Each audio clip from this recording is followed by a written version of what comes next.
ना राम नाम लीनो तूने भरी जवानी में, तू डूब के मर जा रे चुल्लू भर पानी में। अच्छा, एक टेंशन वाली बात तो है कि ये इतना बड़ा मनुष्य चुल्लू भर पानी में डूब के कैसे मरता होगा रे। ये भी तो सोचने वाली बात है कि इतना बड़ा मनुष्य, इसको तो कुआं चाहिए, नदी चाहिए, बावड़ी चाहिए, तालाब चाहिए, और ये तो चुल्लू भर पानी में महाराज बोल रहा है कि तू डूब के मर जा रे। तो शिव महापुराण की कथा कहती है, जो ये मानव का शरीर प्राप्त करने के बाद भी भगवान का भजन नहीं करता, जो ये मानव का शरीर प्राप्त करने के बाद भी भगवत गुणगान नहीं करता, जो ये मानव का शरीर प्राप्त करने के बाद भी अपने माता पिता की सेवा नहीं करता,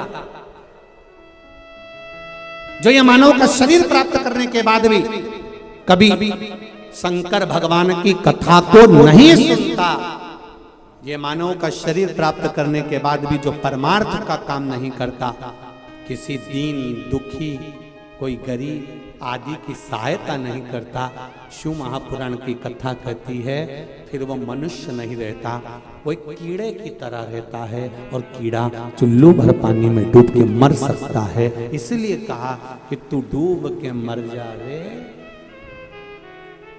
चुल्लू।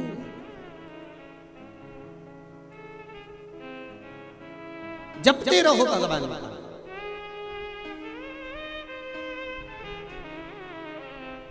भगवान की अविरल भक्ति जपते रहो, करते रहो, आप पुकारते रहो उस परमात्मा को, वो सुनेगा, ये निश्चित है। ऐसा नहीं कि नहीं सुनेगा, एक बार नहीं सुनेगा, दूसरी बार सुनेगा। प्रैक्टिकल करके देखो,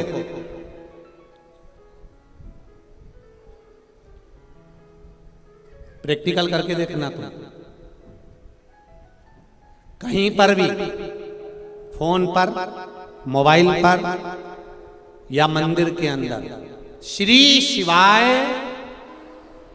नमस्तुभ्यम तुम जम के चिल्ला कर देखना, जितने लोग वहां खड़े होंगे पहचान जाएंगे ये सियोर वाला महाराज की चेली है।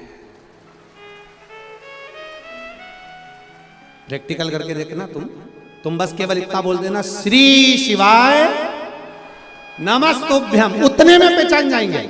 अब जरा विचार करो, तुम्हारे श्री शिवाय नमस्तुभ्यम बोलने से लोग ये जान जाते हैं कि ये सियोर वाले महाराज की कथा सुनी है, तो श्री शिवाय नमस्तुभ्यम बोल लेने से वो भी तो पहचान जाएगा कि ये अपनी वाली है। उठा लो इसको, दुख मत देना, इसको कष्ट मत देना, इसको रोग मत देना, इसको बीमारी मत देना, इसको शरणागति देना है, शरणागति। और ये पत्र में आया,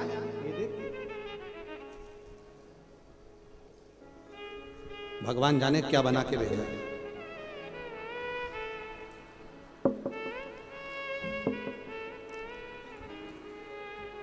गुच्छा तो नहीं है कमर का?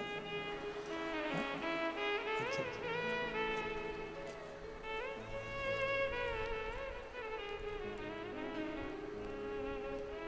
पहले चैनल वालों से क्यों ये जरूर दिखा देना, जो भी है हमारे छत्तीसगढ़ की पहचान है। नमन करता हूं, हमारे छत्तीसगढ़ की पहचान है, इतना सुंदर बनाया है, बहुत बहुत साधुवाद, धन्यवाद। उस पे आपने पत्र लगाया है। मेरा नाम चंदाबाई साहू है, ग्राम पंचकोशी धाम, पटेवा, नया पारा, राजिम, छत्तीसगढ़ से आई हूँ। कहीं बैठी हो तो हाथ हिलाई लगे। आप ही हैं?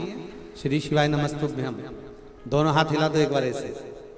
श्री शिवाय नमस्तुभ्यम। गुरुजी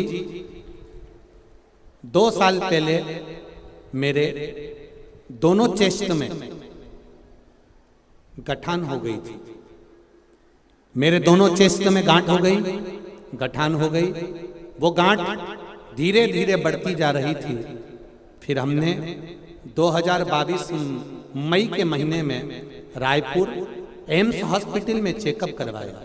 चेकअप में आया, डॉक्टर साहब ने कहा ये गठान कोई साधारण नहीं है, आप इसको हल्के में ना लें और इस गठान का ऑपरेशन करना पड़ेगा और निकाल के इसको जांच के लिए मुंबई भेजा जाएगा।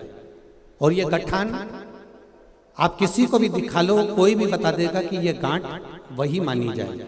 ये 2 गांठ आपके चेस्ट में हो गई है, दोनों गांठों को निकालना पड़ेगा, ऑपरेशन करना पड़ेगा। हमने डॉक्टर साहब से कहा, डॉक्टर साहब आप कुछ दवाई दे दो, और दवाई लेकर, ऑपरेशन तो अभी हम नहीं कराएंगे डॉक्टर साहब, और दवाई लेकर हम घर आ गए। दवाई को ले जाकर हमने शिव जी के मंदिर में शंकर भगवान को दे दिया, भोलेनाथ हम दवाई जरूर खाएंगे पर आपको ऑपरेशन की नौबत मत आने देना और मेरा ऑपरेशन टाल देना। मेरे शरीर में कोई ऐसी बीमारी मत देना बाबा, मैं तेरी हूं तू मेरा है। एक लोटा जल चढ़ाना प्रारंभ करा, एक बेलपत्र खाना प्रारंभ किया और दवाई का सेवन भी भगवान शिव की कृपा से करना प्रारंभ किया। गुरुदेव, दूसरी बार हम फिर एम्स में डॉक्टर को दिखाने के लिए गए। डॉक्टर साहब ने कहा कि बड़ा विचित्र काम हो गया, 1 सप्ताह पहले 2 गांठ थी और जो गांठ मुंबई जांच के लिए जाना थी, आश्चर्य हो रहा है कि आपकी जो जांच हो रही है उसमें एक भी गांठ नहीं आ रही है। यह शिव है, यह शंकर है, यह ओम है। बैठिए, प्रणाम करता हूं। और आप राजिम से आई हैं, छत्तीसगढ़ का बैकुंठ है राजिम, राजिम की धरा को भी नमन करता हूं। श्री शिवाय नमस्ते।